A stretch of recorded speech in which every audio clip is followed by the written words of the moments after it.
You don't notice spoofing at first until your best campaign suddenly lands in spam and customers start asking, "Did you send this?" That's the moment you realize someone has been sending email as you and your domain is taking the blame.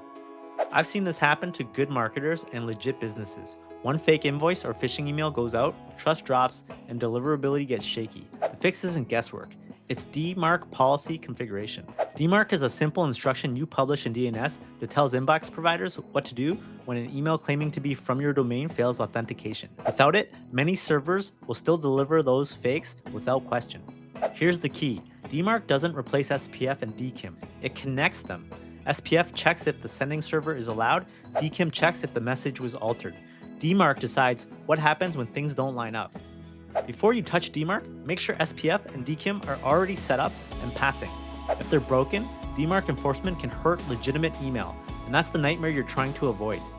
Now, the actual DMARC setup is one DNS text record published at DMARC It must start with v equals DMARC1 and include a policy using p equals. There are 3 policies, and the difference matters. P equals none means monitor only. P equals quarantine means send failures to spam. P equals reject means block outright. Start with P equals none, always. This is how you discover every system sending mail for your domain, your ESP, your CRM, your forms tool, that forgotten plugin you set up 2 years ago. Your safest starter record looks like this. V equals DMARC1, P equals none, RUA equals mail to DMARC@yourdomain.com. That RUA tag is critical because it's how you get reports. Once it's published, give it time and then verify it with a DMARC lookup tool. And remember, one DMARC record per domain. Duplicates can break lookups. Next comes the part that separates we added DMARC from we're actually protected. Reports. DMARC sends aggregate reports that show who's sending, how much, and what's passing or failing.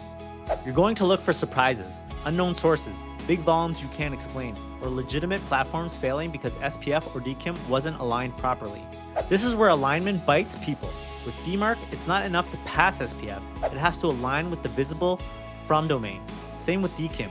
If alignment is off, legitimate email can fail. Most teams should use relaxed alignment.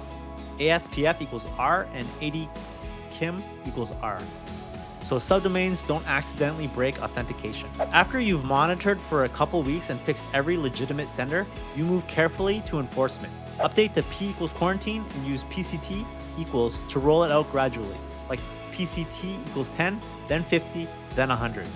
Only when quarantine is clean do you go to the real finish line, P equals reject. That's the policy that actually stops spoofing from reaching inboxes.